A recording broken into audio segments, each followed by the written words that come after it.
I rise to apprise this august House of certain recent developments pertaining to Bangladesh. As honorable members are aware, India-Bangladesh relations have been exceptionally close for many decades over many governments. Concern about recent violence and instability there is shared across the political spectrum. Speaker, sir, since the election in January 2024, there has been considerable tension, deep divides, and growing polarization in Bangladesh politics. This underlying foundation aggravated a student agitation that started in June this year. There was growing violence, including attacks on public buildings and infrastructure, as well as traffic and rail obstruction. The violence continued through the month of July. Throughout this period, we repeatedly counseled restraint and urged that the situation be diffused through dialogue. Similar urgings were made to various political parties, political forces with whom we were in touch. Speaker, sir, despite a Supreme Court judgment on 21 July, there was no let-up in the public agitation. Various decisions and actions taken thereafter only exacerbated the situation. The agitation at this stage coalesced around a one-point agenda, that is that Prime Minister Sheikh Hasina should step down. On 4th August, events took a very serious turn. Attacks on police, including police stations, and government installations intensified even as overall levels of violence greatly escalated. Properties of individuals associated with the regime were torched across the country. What was particularly worrying was that minorities, their businesses and temples also came under attack at multiple locations.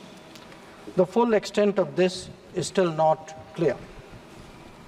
Speaker, sir, on 5th August, demonstrators converged in Dhaka despite the curfew. Our understanding is that after a meeting with leaders of the security establishment, Prime Minister Sheikh Hasina apparently decided to resign. At very short notice, she requested approval to come for the moment to India. We simultaneously received a request for flight clearance from the Bangladesh authorities.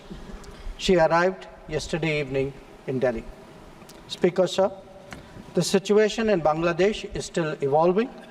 The Army Chief, General Waqar-uz-Zaman, addressed the nation on 5th August.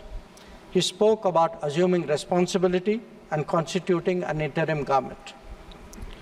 We are in close and continuous touch with the Indian community in Bangladesh through our diplomatic missions. There are an estimated 19,000 Indian nationals who usually live there, of which about 9,000 are students. The bulk of the students, however, have already returned to India in the month of July on the advice of the High Commission. In terms of our diplomatic presence, in addition to the High Commission in Dhaka, we have assistant High Commissions in Chittagong, Rajshahi, Khulna, and Sylhet. It is our expectation that the host government will provide the required security protection for these establishments. We look forward to their normal functioning once the situation stabilizes. Speaker, sir, we are also monitoring the situation with regard to the status of minorities.